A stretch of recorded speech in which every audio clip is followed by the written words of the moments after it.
తాకట్లో ఉన్న బంగారాన్ని విడిపించి ఆ రోజున మార్కెట్ ధర కట్టి మిగిలిన డబ్బును మీకు అందిస్తుంది కొమ్మూరి గోల్డ్.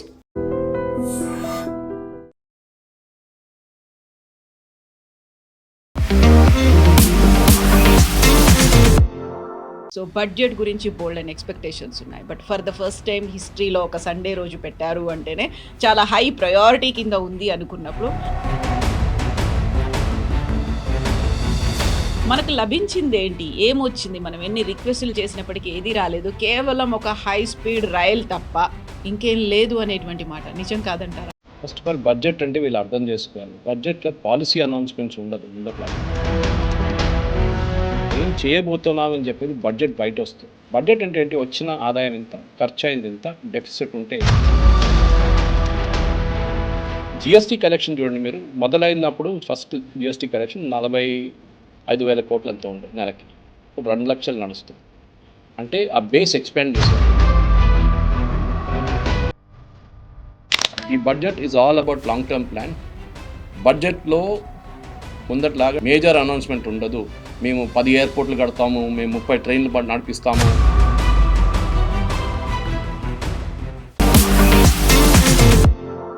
నమస్తే, నేను Kavitha. Welcome to I dream news and నిజాలు. కేంద్ర ఆర్థిక శాఖ మంత్రి నిర్మలా సీతారామన్ 9వ ప్రవేశపెట్టినటువంటి బడ్జెట్ మీద దేశమంతా చర్చించుకుంటోంది. దేశవ్యాప్తంగా దేశాన్నే ఒక యూనిట్గా చేసుకొని బడ్జెట్ని ప్రవేశపెట్టారు అంటుంటే రాష్ట్రాలకి ఒరిగిందేంటి, అందులోనూ పర్టికులర్గా తెలుగు రాష్ట్రాలకి ఏమిచ్చారు? తెలంగాణలో 8 మంది ఎంపీలు ఉన్నప్పటికీ తెచ్చింది గుండు సున్నా. ఇలాంటివన్నీ కేవలం ఆరోపణలు మాత్రమేనా? పొలిటికల్గా మాత్రమే దీన్ని చూస్తున్నారా? ఓవరాల్గా బడ్జెట్ ఎలా ఉంది? మనతో పాటుగా ఉన్నారు సీనియర్ జర్నలిస్ట్ సురేష్ కొచ్చతిల్ గారు. సార్ నమస్తే. సో బడ్జెట్ గురించి బోల్డ్ అండ్ ఎక్స్పెక్టేషన్స్ ఉన్నాయి. But for the first time హిస్టరీలో ఒక సండే రోజు పెట్టారు అంటేనే చాలా హై ప్రయారిటీ కింద ఉంది అనుకున్నప్పుడు మనకు లభించింది ఏంటి, ఏమొచ్చింది, మనం ఎన్ని రిక్వెస్టులు చేసినప్పటికీ ఏది రాలేదు, కేవలం ఒక హై స్పీడ్ రైల్ తప్ప ఇంకేం లేదు అనేటువంటి మాట నిజం కాదంటారా? ఫస్ట్ ఆఫ్ ఆల్ బడ్జెట్ అంటే వీళ్ళు అర్థం చేసుకోవాలి. బడ్జెట్లో పాలసీ అనౌన్స్మెంట్స్ ఉండదు. ముందట్లాగా 15 సంవత్సరాల ముందు పాలసీ అనౌన్స్మెంట్ బడ్జెట్లో వస్తుండే. అంటే మేము ఏం చేయబోతున్నాం అనేది. ఇప్పుడు ఏం చేయబోతున్నామని చెప్పేది బడ్జెట్ బయట వస్తుంది. పాలసీకి డబ్బులు అక్కర్లేదు, అనౌన్స్మెంట్ అది. మేము నెక్స్ట్ 7 years 2047 దాకా మేము ఈ డాటా సెంటర్స్కి we are giving tax free incentives. Next 2047 దాకా ఇప్పుడు డబ్బులు దానికి పెట్టక్కర్లేదు దాంట్లో. Because you don't have to put any money into it. మీకు ట్యాక్స్ ఫ్రీ ఇస్తున్నాం అంతే. రెవెన్యూ లాస్ మాకే. అది కూడా ఇప్పుడు గూగుల్ లాంటి సెంటర్ సెటప్ చేస్తే ఇంకా 3-4 సంవత్సరాలు పడుతుంది అది. So I'm just train to say. ఎందుకంటే మనం ఈ బడ్జెట్ అంటే ఒక మిస్కన్సెప్షన్ ఉంది మన ఇండియాలో. మీరు అది యూకే చూస్తే కానీ యూఎస్ చూస్తే కానీ వాళ్ళకి అక్కడ పెద్ద టెన్షన్ లేదు బడ్జెట్ అంటే. బడ్జెట్ అంటే ఏంటి? వచ్చిన ఆదాయం ఎంత, ఖర్చు అయింది ఎంత, డెఫిసిట్ ఉంటే ఏంటి, ఆ డెఫిసిట్ని బ్రిడ్జ్ ఎట్లా చేస్తారు, నెక్స్ట్ ఇయర్ ఆదాయం ఎట్లా పెంచుకోవాలి. ప్రతి ఇంట్లో ఇది ఒక ప్రాబ్లం. మన ఇల్లు నడిపిస్తున్నప్పుడు ₹1,00,000 జీతం ఉంటే ఆ ₹1,00,000లోనే ఇల్లు నడిపించుకోవాలి మనం. దేశం కూడా అంతే. ఇది మనం అర్థం చేసుకోవాలి. దానికి ఏం చేస్తారు? ప్లానింగ్ చేస్తారు ముందే. ఫర్ ఎగ్జాంపుల్ ఇప్పుడు మనం అనుకుంటా దసరా పండుగ వస్తుంది, ఎక్కడ దివాళీ వస్తున్నప్పుడు టీవీ కొనుక్కుందాం. మన ఇంట్లో పాత టీవీ ఉంది, 10 సంవత్సరాలు పాత ఉంది, కొత్త తీసుకోవాలని ప్లాన్ చేస్తాం. హస్బెండ్ వైఫ్ డిస్కస్ చేస్తారు. సో హస్బెండ్ యూజువల్ అంటారు కొనుక్కుందాం, బాగుంటుంది, పెద్ద టీవీ ఉంటుంది, పిల్లలకు నచ్చుతుంది అంటే wife will be more circumstantial say ఇప్పుడు ఎందుకు, ఇంత ఖర్చు ఉన్నప్పుడు ఎందుకు, తర్వాత చూసుకుందాం, టీవీ బాగానే ఉంది కదా అంటారు. సో దట్ బడ్జెట్లో దాన్ని తీసేస్తారనమాట. This is simply what happens in the government. ఆ ప్రాసెస్ మనం ముందు అర్థం చేసుకోవాలి. బడ్జెట్ అనేది ఎట్లా స్టార్ట్ అవుతుంది? ఇది ఒక 5 నెలల ముందు డిస్కషన్స్ మొదలవుతాయి వేరియస్ ఇంట్రెస్ట్ గ్రూప్స్తో. మనం ఒక ఎగ్జాంపుల్ తీసుకుందాం, ఫార్మింగ్ కమ్యూనిటీని తీసుకుందాం. ఫార్మింగ్ కమ్యూనిటీని పిలిచి వాళ్ళ అసోసియేషన్స్ చాలా ఉంటాయి, సౌత్ నుంచి, నార్త్ నుంచి, అండ్ ఈస్ట్ వెస్ట్, ఎక్కడి నుంచి అయినా వాళ్ళు పిలిపిస్తారు. అది కూడా different, paddy separate, cotton separate, onion separate, అట్లా వాళ్ళందరూ పిలిపించుకొని అడుగుతారు మీకేంటి, మీ ప్రాబ్లమ్స్ ఏంటి. వాళ్ళని చెప్తారు మాకు సీడ్స్ దొరకట్లేదు, విత్తనాలు దొరకట్లేదు, యూరియా తగ్గిపోయింది, మాకు ఎంఎస్పి సరిపోవట్లేదు, చాలా డిమాండ్స్ పెడతారు వాళ్ళు. అది కాకుండా మాకు కిసాన్ క్రెడిట్ కార్డులో అమౌంట్ కొంచెం పెంచండి, ఇదంతా నోట్ చేసుకుంటారు.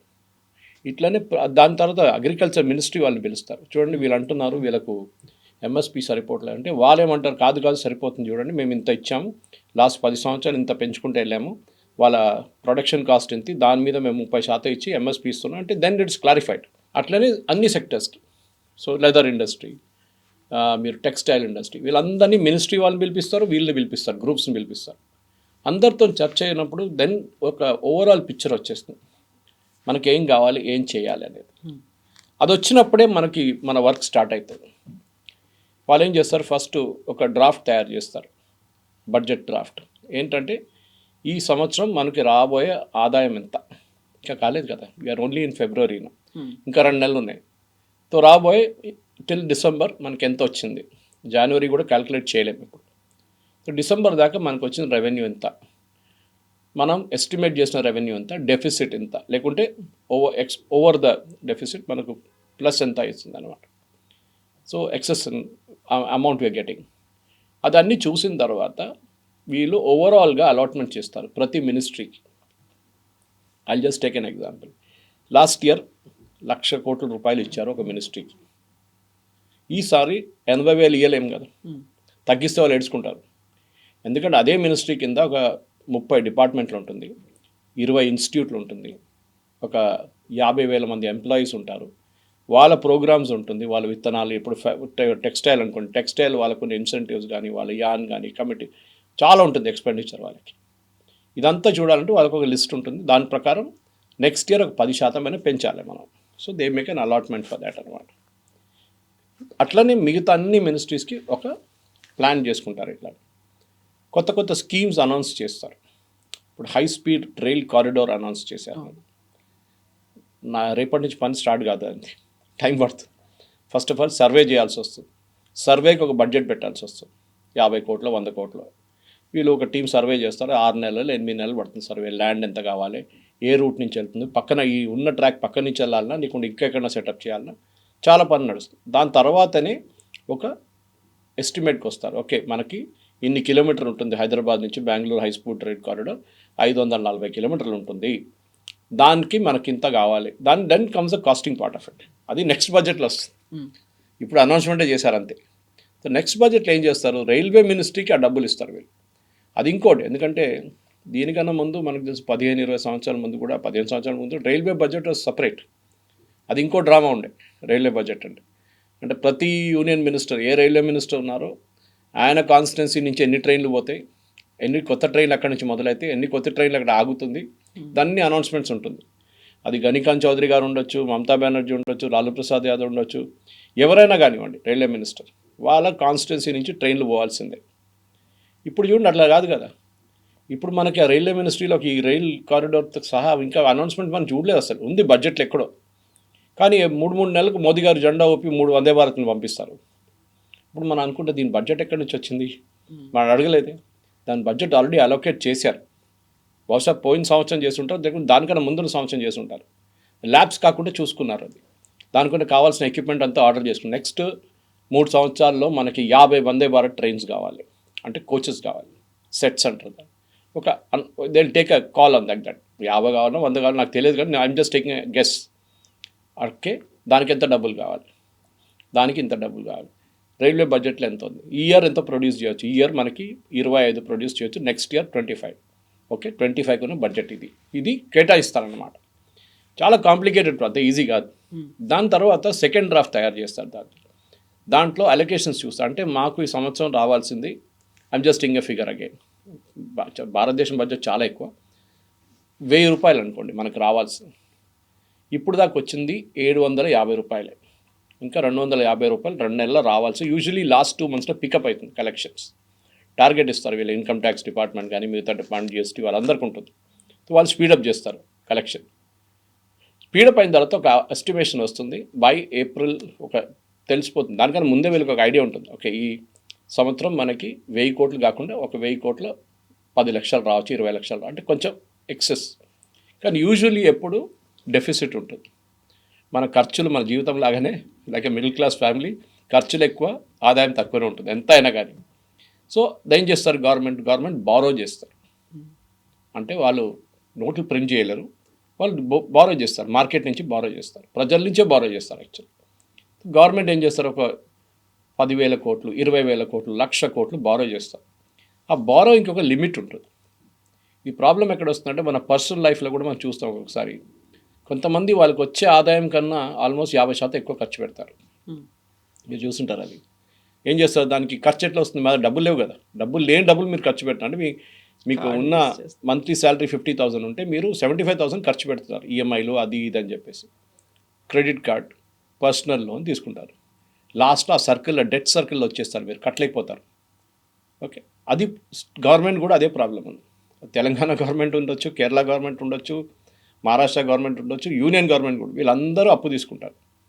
కానీ ఈ అప్పు అంతా మెజర్ చేసేటంటే percentage of GDP, state GDP or central GDP. ఆ జీడిపికి ఒక పర్సంటేజ్ మీరు బారో చేస్తే ప్రాబ్లం లేదు. డెఫిసిట్ పర్సంటేజ్ ఉంటుంది. For example union government deficit ఇప్పుడు 55.4. Okay, that is the deficit for the union government percentage wise, which is healthy, no problem. అది ఇంకా తగ్గించుకుంటే బాగుంటుంది. కానీ కోవిడ్ టైంలో అది 70 దాకా వెళ్ళింది, బికాజ్ ఆదాయం లేకుండా అప్పుడు చాలా బారో చేయాల్సి వచ్చింది. ఈ అమౌంట్ ఇమీడియట్ కట్టక్కర్లేదు, ఇది ఇయర్ బై ఇయర్ కట్టేస్తారు ఈ అమౌంట్ ఇంట్రెస్ట్తో సహా. దానికోసం మీరు చూసుంటారు, వెన్ 100 రూపీస్ వస్తే ఆ 100 రూపీస్ ఎక్కడికి వెళ్ళిందని చెప్పి ఈ ఎకనామిక్ టైమ్స్ లాంటి పేపర్లో బడ్జెట్ నెక్స్ట్ డే చూపిస్తారు. వచ్చిన ఆదాయం 100 రూపాయలు, దాంట్లో శాలరీస్ అండ్ పెన్షన్స్ ఇంత, వెల్ఫేర్ స్కీమ్కి ఇంత, ఇంట్రెస్ట్ పేమెంట్స్ అని ఉంటుంది. అది ఇది ప్రిన్సిపల్ అమౌంట్ మాట్లాడలేదు, ఇంట్రెస్ట్ పేమెంట్. ఎక్కడ కూడా చూసాం, కేసీఆర్ గారు వచ్చారు, మొత్తం విపరీతంగా 3 లక్షల కోట్ల అప్పు తీసుకున్నారు, అది ఇది అని చెప్పి, నాకు ఎగ్జాక్ట్ అమౌంట్ గుర్తులేదు. కానీ ఈ కాంగ్రెస్ వాళ్ళు ఆరోపణ చేస్తుంటారు, ఆయన మేడిగడ్డ కట్టడానికి, కాళేశ్వరం కట్టడానికి డబ్బులు తీసుకున్నాడు, left right and center borrow చేసుకున్నాడు, ఇప్పుడు మేము కడుతున్నాం అని చెప్పి రేవంత్ రెడ్డి ఏడుస్తున్నారు. కరెక్ట్ అది. సో బారోయింగ్ ఎప్పుడు సెన్సిబుల్గా చేయాల్సి ఉంటుంది మనం.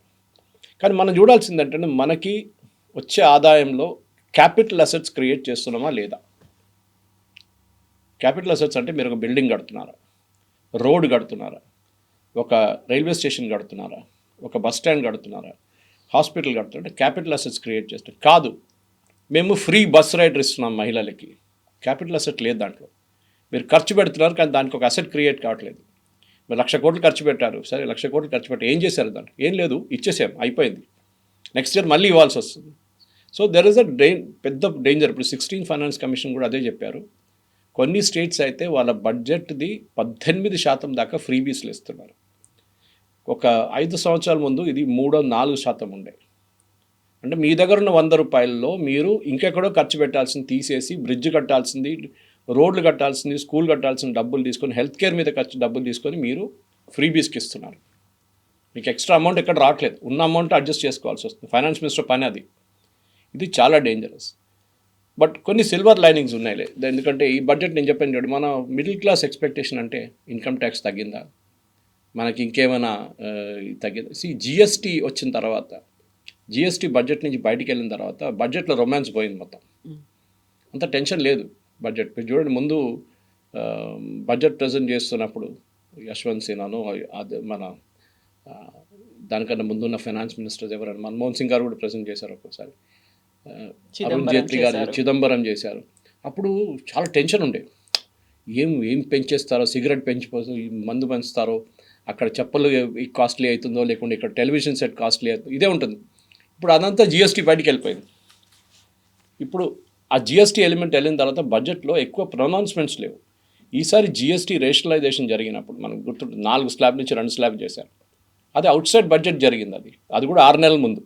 బడ్జెట్తో సంబంధం లేదు, కానీ బడ్జెట్తో సంబంధం ఉంటే ఉంది. ఎందుకంటే budget collection of GST also comes in to the budget. కానీ జిఎస్టీ కలెక్షన్ చూడండి, మీరు మొదలైనప్పుడు ఫస్ట్ జిఎస్టీ కలెక్షన్ 45,000 కోట్లు ఎంతో ఉండే నెలకి, ఇప్పుడు 2 లక్షలు నడుస్తుంది. అంటే ఆ బేస్ ఎక్స్పాండ్ చేశారు వాళ్ళు. ప్రతి పానీపూరి వారిని, పాండబ్బా వారిని అందరూ వేసుకున్నారు ఇప్పుడు జిఎస్టీ వాళ్ళు. యూపీఐ కొట్టంగానే వాడు చూపిస్తుంది వాడు అమౌంట్ ఎంత అని చెప్పేసి, ప్రతిరోజు బ్యాంకులో ఎంత పడుతుందని తెలుసు. ఇన్కమ్ ట్యాక్స్ వాళ్ళకి నోటిఫికేషన్ వస్తుంది. దట్స్ అ బ్రాడ్ పిక్చర్ అనమాట. కానీ బ్యాంక్లో కూడా ప్రాబ్లం ఉంది మన దగ్గర. ఇప్పుడు లేటెస్ట్ రిపోర్ట్ నిన్న చూసాను ఎకనామిక్ టైమ్స్లో, బ్యాంక్ డిపాజిట్ తగ్గిపోయింది అనమాట. ఇప్పుడు దానికి కారణాలు ఉన్నాయి. మన జనరేషన్ బ్యాంక్లో డబ్బులు వేస్తారు, శాలరీ నుంచి తీసేటప్పుడు కూడా బ్యాంకులో కొంచెం ఉంచుకుంటాం మన ఎమర్జెన్సీ కోసం. ఒక 50,000 1,00,000 రూపాయలు వస్తే ఎక్స్ట్రా ఏదైనా దాని నుంచి వచ్చినప్పుడు దాన్ని ఎఫ్డీలు వేసేస్తాం. ఇప్పుడున్న జనరేషన్కి ఎఫ్డీతో సంబంధం లేదు. They are not bothered about FD. వాళ్ళు గోల్డ్లో పెడతారు ఇన్వెస్ట్మెంట్, స్టాక్స్లో పెడతారు ఇన్వెస్ట్మెంట్, క్రిప్టో కరెన్సీలో పెడతారు ఇన్వెస్ట్మెంట్, ల్యాండ్ కొనుక్కుంటారు, లేకుంటే అపార్ట్మెంట్ కొనుక్కుంటారు. ఇప్పుడున్న జెన్జీ జనరేషన్కి that is most important. So వాళ్ళు బ్యాంక్లో తక్కువ డబ్బులు పెట్టినప్పుడు బ్యాంక్ వాళ్ళకి లోన్ ఇవ్వడానికి ప్రాబ్లం అవుతుంది. That has been discussed in this budget. కానీ అన్నిటికన్నా మంచిది ఏంటంటే bank NPAs non performing assets చాలా ఎక్కువ ఉండే ఒక 15 సంవత్సరాల ముందు. ఎస్పెషల్లీ మోదీ గవర్నమెంట్ వచ్చి ఫస్ట్ ఇయర్లోనే వీళ్ళు బ్యాలెన్స్ షీట్ క్లీనప్ మొదలుపెట్టారు. అప్పుడు దాకా బ్యాలెన్స్ షీట్లో లాసెస్ అన్నీ దాచేశారు మొత్తం పక్కన, చూపించట్లేదు. అది ఒక తప్పు, చాలా పెద్ద తప్పు ఆడిటర్స్ చేసింది. కానీ దాని తర్వాత అరుణ్ జైట్లీ గారు కానీ తర్వాత నిర్మలా సీతారామన్ గారు they said cleanup the balance sheet totally.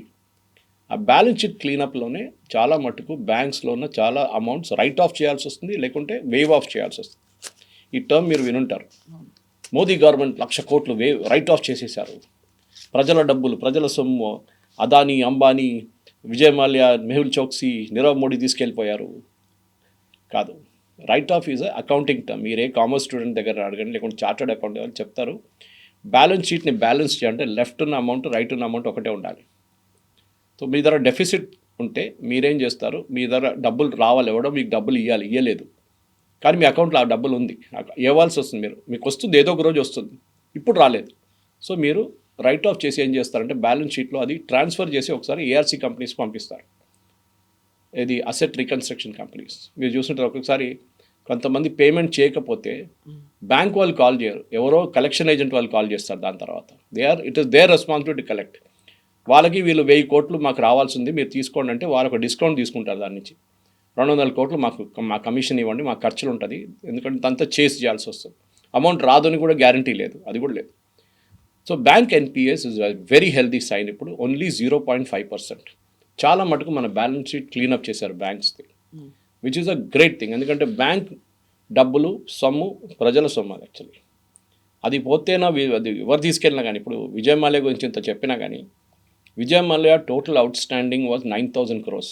Service tax case, మన పిఎఫ్ కేసులు పక్కన పెట్టండి, బ్యాంక్ నుంచి తీసుకున్న అప్పులు 9,000 కోట్లు. ఆయన అసెట్ సీజ్ చేసి గోవాలో ఉన్నది, ఆయన యూబీ షేర్లన్నీ అమ్ముకొని అన్నీ చేసిన తర్వాత బ్యాంక్స్కి 13,000 కోట్లు వచ్చింది. అంటే 1-2 బ్యాంకులు, 6 బ్యాంకులు అనుకుంటాను.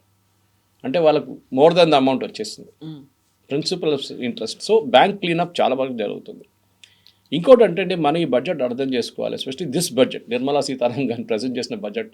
చాలామంది అన్న నో బిగ్ బ్యాంగ్ అనౌన్స్మెంట్ దాంట్లో అర్నబ్ గోస్వామి ఇలాంటి వాళ్ళు ఉండదు. ఎందుకంటే ఈ బడ్జెట్ ఒక టెస్ట్ క్రికెట్ బడ్జెట్, 5 రోజుల ప్లే అన్నమాట. ఇది 5 రోజుల గేమ్, ఇది T20 కాదు.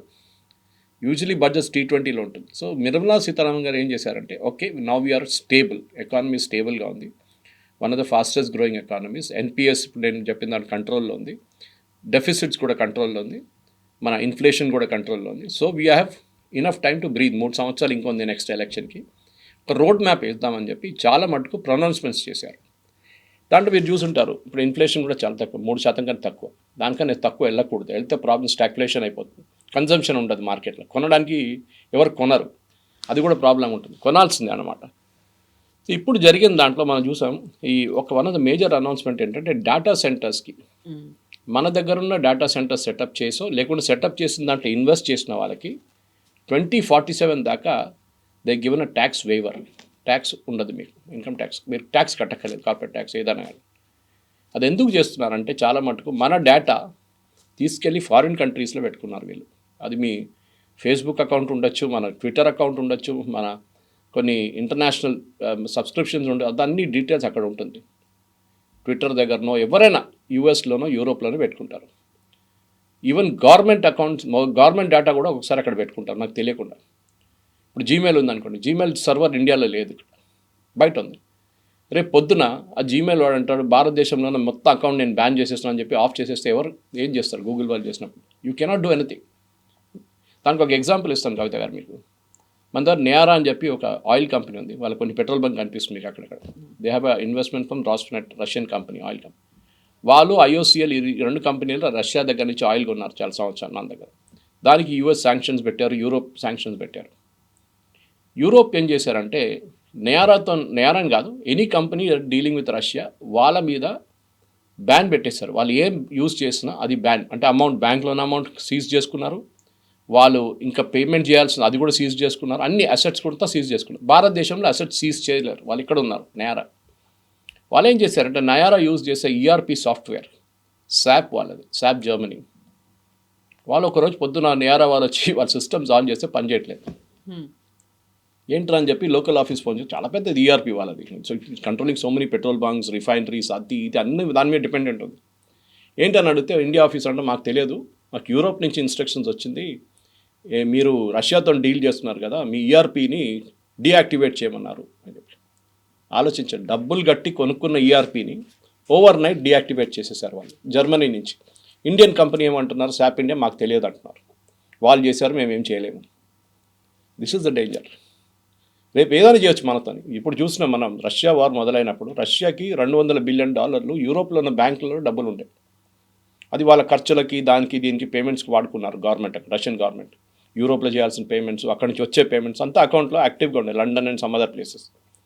ఈ వార్ మొదలైనప్పుడు రష్యా ఏం చేశారంటే యూరోపియన్ యూనియన్ ఆ అకౌంట్ బ్లాక్ చేసేసారు. రష్యాకి యాక్సెస్ లేదు. ఆ $200 బిలియన్ నుంచి కొన్ని డబ్బులు already I think $50 billion they are given to Ukraine. Russia డబ్బులు యూరోప్లో ఉన్న బ్యాంక్స్లో పెట్టి డబ్బులు తీసి యూక్రెయిన్కి ఇచ్చారు. So government of India is now saying no, you will base, ముందైతే ఇన్స్ట్రక్షన్స్ ఇచ్చారు, గుర్తుంటుంది మీకు, all the data centers should be based in India. మన టిక్టాక్ ఎందుకు బ్యాన్ చేసామంటే మన డేటా అంతా చైనీస్ వాళ్ళ దగ్గర ఉండే. మీరు బిలీవ్ చేయరు, ఒక 3 సంవత్సరాల ముందు గవర్నమెంట్ ఆఫ్ ఇండియా వాళ్ళ ఐబీ కానీ మిగతా డిపార్ట్మెంట్స్ ఒక స్వీప్ చేశారు. స్వీప్ అంటే ఏంటంటే ఎలక్ట్రానిక్ చెక్. మన దగ్గర అటెండెన్స్ ఫేస్ ఉంటుంది, లేకపోతే థంబ్ ఉంటుంది. దాంట్లో ఉన్న background data, most of this instruments are from China. దాంట్లో ఒక చిప్ ఉంటుంది, because it has to transmit that information HR డిపార్ట్మెంట్కి ఎక్కడికి వెళ్తుంది, అటెండెన్స్ వచ్చారా లేదా అని చెప్పి చెక్ చేస్తే దాంట్లో చాలా మటుకు ఇన్ఫర్మేషన్ చైనాకి వెళ్తుందంట. కొన్ని ఈ biometric and face recognition system defence మినిస్ట్రీలో ఉండే, కొన్ని నేవల్ బేసిస్లో ఉండే, కొన్ని ఎయిర్ ఫోర్స్ బేసిస్లో ఉండే, కొన్ని ఆర్మీ బేసిస్లో ఉండే. అంటే అక్కడ పనిచేస్తున్న ఆర్మీ బేస్లో ఎవరు ఉన్నారు వాళ్ళ డీటెయిల్స్ మొత్తం చైనాకి వెళ్ళింది. సో ఇమ్మీడియట్గా డియాక్టివేట్ చేశారు మొత్తం దాన్ని. సో ఆల్ సీసీటీవీ కెమెరాలు కూడా తీసేశారు. ఓన్లీ మేడ్ ఇన్ ఇండియా, అది కూడా చెక్ చేసిన తర్వాత క్లియరెన్స్లోనే హై సెక్యూరిటీ క్లియరెన్స్ వచ్చింది. సో చాలా మటుకు ఈ బడ్జెట్లో అట్లాంటి పొజిషన్ రాకూడదని చెప్పి ఈ డేటా సెంటర్స్ చేశాను. నేను I'm just taking 1 or 2 elements, ఎందుకంటే మొత్తం డిస్కస్ చేయక్కర్లేదు. చాలా మటుకు చెప్పాను చూడండి, అన్ని పాలసీ ఎలిమెంట్స్ బయట ఉంటుంది. లాస్ట్ ఇయర్ ట్యాక్స్ బెనిఫిట్ ఇచ్చారు, ఈసారి ఇవ్వరని అందరికి తెలిసిందే. అది మిడిల్ క్లాస్ అనుకుంటారు మాకు మళ్ళీ 12 లక్షలు అయింది, ఇంకా 14 చేస్తారేమో సార్. ఇండియాలో 2% మంది ఇన్కమ్ ట్యాక్స్ కడతారు. దాని మీద కూడా పెద్ద డిబేట్ ఉంది, ఎందుకు 100% మంది కట్టట్లేదు. అది బికాజ్ మన దగ్గర 65 నుంచి 70% మంది రైతులు, వాళ్ళకి ఇన్కమ్ ట్యాక్స్ ఉండదు. సరే వాళ్ళ దాంట్లో కొంచెం చాలా రిచ్ ఫ్యామిలీస్ ఉన్నారు, 100 ఎకర్లు, 200 ఎకర్లు, 300 ఎకర్లు, ట్రాక్టర్లు, BMWలు, పంజాబ్ లాంటి ప్లేస్లు. వాళ్ళని ట్యాక్స్ చేయాలంటే ఎస్, నేనైతే పర్సనల్గా ఎస్ అంటాను. కానీ గవర్నమెంట్ చేయరు, భయపడతారు, ఎందుకంటే పెద్ద ఒక ఓట్ బ్యాంక్ అది. వాళ్ళని పక్కన పెడితే మిగతా ఎవరు, మన దగ్గర ఉన్న డైలీ వేజ్ వర్కర్స్ చాలామంది ఉంటారు, వాళ్ళు కూడా ట్యాక్స్ బ్రాకెట్లో రారు. 15,000, 20,000, 30,000 వచ్చే వాళ్ళకి, ఎందుకంటే 12 లక్షల దాకా ట్యాక్సే లేదు కదా. So you need not pay tax. Even ₹1,00,000 వస్తే కూడా మీరు ట్యాక్స్ పే చేయక్కర్లేదు టెక్నికలీ, మీ స్టాండర్డ్ డిడక్షన్ అంతా తీసేస్తే. సో ట్యాక్స్ బ్రాకెట్ పెంచాలి, ఎస్, దాంట్లో డౌట్ లేదు. కానీ దాంట్లో అది గవర్నమెంట్ రెగ్యులర్గా దీంట్లో అనౌన్స్ చేయరు, పాలసీ అనౌన్స్మెంట్ ఉంటుంది, అది ఎట్లా జరుగుతుంది అనేది. సో ఇది మెయిన్గా ఒకటంటే గవర్నమెంట్ ఒక లాంగ్ టర్మ్ గేమ్ ఆడుతున్నారు. మీరు ఏదైనా చూడండి, చిన్న చిన్న స్కీమ్స్ కూడా వీళ్ళు డేటా సెంటర్స్ కాకుండా వీళ్ళ వైపు నుంచి ఉన్న మ్యాక్రో స్టెబిలిటీ అచీవ్ చేయడానికి చేసిన చాలా మటుకు ఇన్స్టెన్సెస్ 2037, 2040 దాకా అనౌన్స్ చేసుకుంటే పోతున్నారు. This policy will be applicable, semiconductor policy for example 2037 దాకా ఇప్పుడే అనౌన్స్ చేశారు. ఎందుకంటే పెట్టుబడి పెట్టినప్పుడు ఎవరైనా కానీ 100 కోట్లు పెట్టినా, 200 కోట్లు పెట్టినా, వాళ్ళకు ఒక రీఅష్యూరెన్స్ కావాలి. కొత్త గవర్నమెంట్ వస్తే మమ్మల్ని తీసి బయటపడేవారు, మీరుంటే కూడా మాకు డౌట్. ఇవాళ మోదీ గారు ఉంటారు, రేపు కొత్తగా బీజేపీ లీడర్ వస్తే ఏం చేస్తాడు, నిర్మలా సీతారామన్ లేను ఇంకో ఫైనాన్స్ మినిస్టర్ ఏం చేస్తారు, ఒక డౌట్ ఉంటుంది వాళ్ళు. So they want continuity of policy which is not there in US. Trump అదే ప్రాబ్లం వచ్చింది, బైడెన్ పెట్టిన అన్ని నిర్ణయాలు పక్కన తీసేసాడు, అన్ని చేంజ్ చేసేసాడు. సో కంపెనీలు భయపడతారు అట్లాంటి. సో భయపడకుండా ఉండడానికి చేస్తున్నమాట. అది కాకుండా రైల్వే బడ్జెట్లో ఐ థింక్ 10% పెంచారు, 10.2% పెంచారు డిఫెన్స్ సెక్టర్లో. అండ్ దాన్ని నిర్మలా సీతారామన్ స్పీచ్లో చాలా క్లియర్గా చెప్పింది. లాస్ట్ 10 సంవత్సరాల్లో డిఫెన్స్లో పెట్టిన పెట్టుబడి ఆపరేషన్ సింధూర్లో రిజల్ట్ చూపించింది మాకు, which is correct.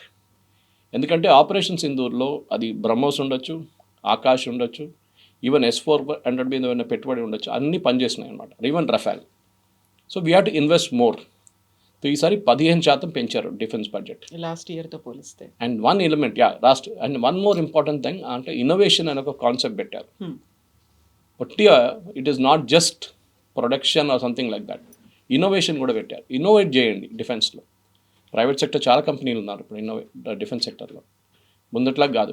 More than private sector, private sector companies చాలా ఉన్నాయి. బాబా కళ్యాణి గ్రూప్ కానీ, టాటాస్ కానీ, మహీంద్రాస్ కానీ చాలా గ్రూప్స్ పనిచేస్తున్నారు. చిన్న చిన్న స్టార్టప్స్ కూడా ఉన్నారు. మన దగ్గర లోకేష్ మిషన్స్ ఉంది, MTAR ఉంది, చాలా కంపెనీస్ ఉన్నారు అట్లా. ఇప్పుడు ఏం జరగబోతుందంటే కవిత గారు, government is not thinking of this year, next 10 years ఆలోచిస్తున్నారు అనమాట. So one year to discuss is, for example innovation గురించి మాట్లాడినప్పుడు ముందు మన అటల్ ఇన్నోవేషన్ సెంటర్ అని చెప్పి స్కూల్స్లో పెట్టే చూడండి. ఇప్పుడు గవర్నమెంట్ ఏమంటున్నారు, కంటెంట్ ఇస్ కింగ్. మనం మాట్లాడుతూ ఉంటాం, మన పని అదే కదా కంటెంట్. టెలివిజన్ షోస్లో కానీ మిగతా దాంట్లో కంటెంట్ ప్రొడ్యూస్ చేయడానికి పిల్లల్ని స్కూల్ నుంచే ఎంకరేజ్ చేయాలి. అంటే ఒకటి రాయడం కాదు, చదవడం కాదు, even creating a comic character on screen. స్కూల్స్లో ఉన్నాయి, కొన్ని కంప్యూటర్స్ పెడతారు, వీళ్ళు ఏం లేదు, పిల్లలు వెళ్ళి అక్కడ కూర్చుంటారు, కొంచెంసేపు ఆడుకుంటారు, వచ్చేస్తారు, అయిపోయింది. ఏదో కోడింగ్, బేసిక్ కోడింగ్ నేర్పిస్తారు, అయిపోయింది అంతే. వాళ్ళకు కాలేజ్ లెవెల్కి తీసుకెళ్ళడానికి ఏం లేదు వాళ్ళ దగ్గర. సో ఇప్పుడు ఏం చేస్తున్నారు అంటే స్కూల్ లెవెల్ అండ్ కాలేజ్ లెవెల్లో ఈ కంటెంట్ ల్యాబ్స్ పెడుతున్నారు. దానికి ఒక పెద్ద అమౌంట్ పెట్టారు గవర్నమెంట్. దాంట్లో ఏం చేస్తారు, I think they identified 1000 schools and colleges.